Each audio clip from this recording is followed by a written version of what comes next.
Assalamualaikum warahmatullahi wabarakatuh. Selamat pagi anak-anakku kelas 8 SMP Pelita Harapan. Mudah-mudahan di pagi hari ini kita selalu dijaga atau dipelihara kesehatannya oleh Allah Subhanahu wa taala sehingga kita dapat melaksanakan kewajiban kita sebagai seorang pelajar, yaitu belajar atau menuntut ilmu. Pada pagi hari ini untuk mengawali semester kedua di tahun ajaran 2020-2021 ini, kita akan mempelajari tentang hukum bacaan mad dan waqaf, ya. Mad dan waqaf sengaja kita pelajari sebagai pembuka di semester kedua karena bagian daripada agama, pendidikan agama Islam itu tidak jauh daripada Al-Quranul Karim, sehingga ketika kita mempelajari Al-Quran atau membaca Al-Quran, kita harus mempelajari ilmunya, yaitu ilmu tajwid. Maka hukum bacaan mad dan waqaf ini bagian salah satu yang kita bawa pada semester yang kedua. Ya, apa sih itu hukum bacaan mad? Ya.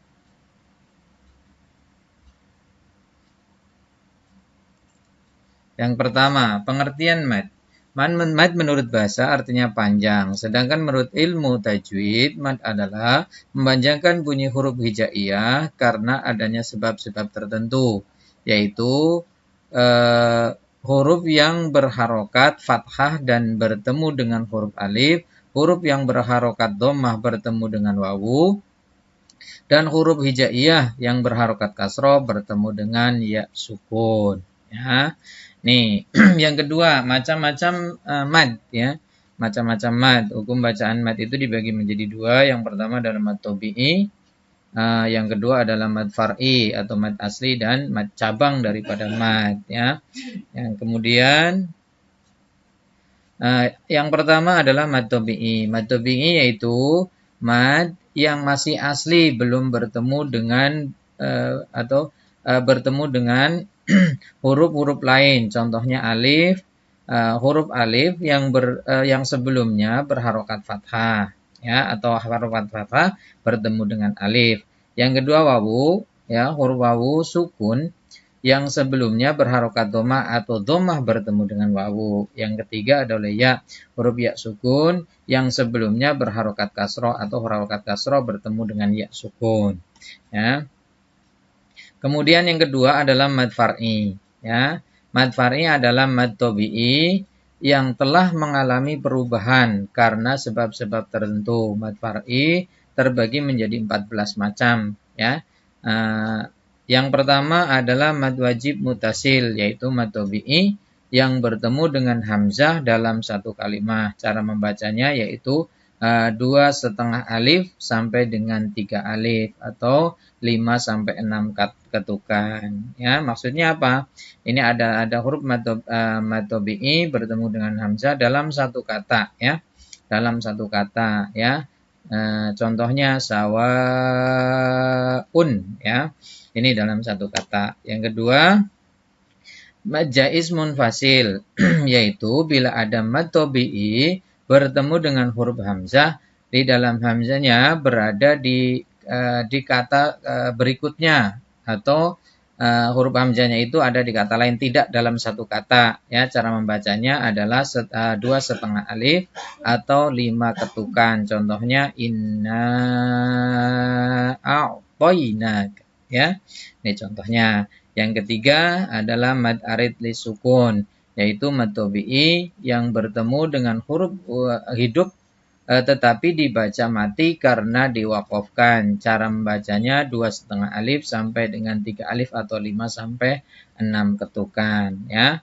Ini ada ya, ada mad arid li sukun, yaitu mad tabi'i yang bertemu dengan huruf hidup, ya. Ada wawu, ini ada huruf hidup sesudahnya, maka dinamakan mad arid li sukun, ya. Kemudian mad iwad.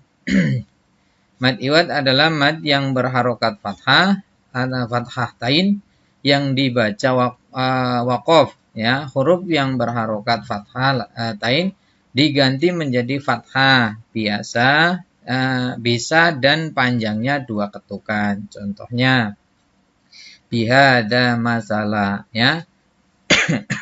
Ini ada tanwin, ya, tanwin, maka dia dinamakan mad iwad, ya. Lalu kemudian mad badal. Mad badal adalah artinya pengganti. Badal itu artinya pengganti, yaitu bila ada huruf hamzah berharokat bertemu dengan huruf hamzah mati, ya. Ini contohnya, ya. Utu, nih manu, ini ada hamzah, ya. Yaitu apabila ada huruf hamzah berharokat bertemu dengan huruf hamzah mati. Ini huruf hamzah berharokat, ininya hamzahnya mati.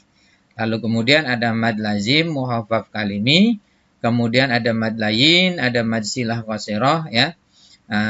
Ini ada 14 macam, ya, itu mad far'inya. Lalu kemudian yang ketiga adalah tanda waqaf, ya. Tanda waqaf, tahu kan kalian yang namanya waqaf itu artinya berhenti, ya, atau tempat perhentian. Jadi ketika kita membaca Al-Quran, tidak semua tanda wakaf itu boleh berhenti, ya. Tapi ada kalanya tanda wakaf itu harus terus atau tidak boleh berhenti sama sekali. Nah, ini tanda wakafnya, ya. Ada tanda yang pertama, ada wakaf lazim, ada wakaf mamnu, ada wakaf jaiz, ada wakaf waslu au ula, ya, ada waqaf mujawaz, ada waqaf ula, dan seterusnya. Ini tanda waqaf yang kita pelajari. Maka ketika kita membaca Al-Quran, selain kita memperhatikan hukum tajwidnya atau hukum bacaannya, kita juga memperhatikan tempat-tempat berhenti atau tempat-tempat yang dimana kita boleh berhenti dan tidak boleh berhenti. Oke. Yang terakhir adalah terima kasih. Mungkin ini, ya, yang dapat saya sampaikan pada materi hukum bacaan mad dan waqaf pada pembelajaran kali ini. Mudah-mudahan membawa manfaat bagi kita semua dan bermanfaat bagi kita semua. Terima kasih. Ya, saya akhiri sampai di sini. Wassalamualaikum warahmatullahi wabarakatuh.